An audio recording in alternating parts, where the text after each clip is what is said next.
大家好，欢迎您来到小林风味的美食频道。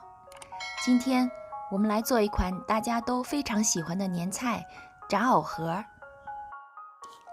藕是大家非常喜欢的一款蔬菜，里面富含丰富的膳食纤维，还有钙、磷以及铁。经常吃它可以预防肝病、便秘、糖尿病等等。因为它的优良特性，所以在大家的餐桌上它并不陌生。我们今天不糖醋，也不把它和排骨一起炖，我们今天要做的是炸藕盒。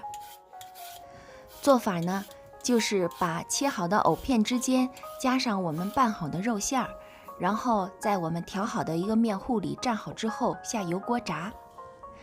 这是300克肉馅儿，我们切入葱末、姜末、蚝油、酱油、香油，还有淀粉。淀粉能增加这个肉馅的粘性。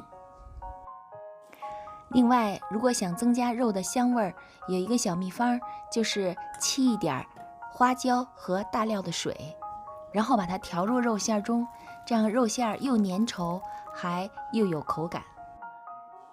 这是大约30克的水，倒入300克的肉馅里。别忘了来一点点盐调味儿。都放好之后，我们就把它搅打上劲儿。刚才我们把新鲜的藕去皮之后呢，已经把它切成片了。现在把肉馅调好之后，就准备加藕。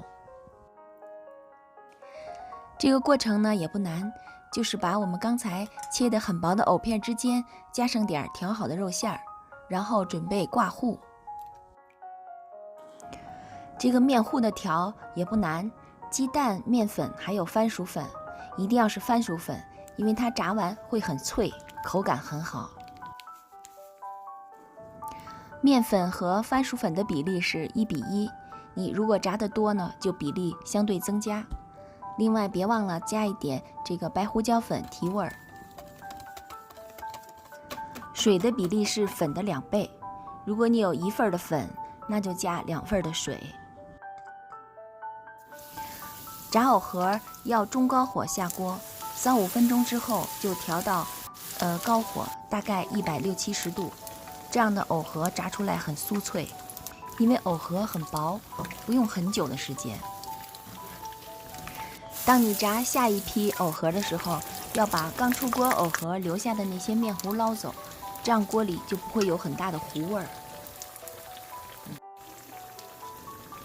炸到这样金黄色，就可以捞起来出锅了。等它晾凉了，我们就可以尝一尝了。内馅鲜嫩多汁，外壳鲜香酥脆，真的是口感丰富又美味。许多朋友喜欢用土豆或者是茄子这样做，今天我给您推荐的这种用莲藕加肉馅的方法，您不妨再试一试，非常好吃。在北方有过年期间做各种炸货的习惯，这炸藕盒好吃还不上火，希望您喜欢。谢谢您的收看，我们下期再见。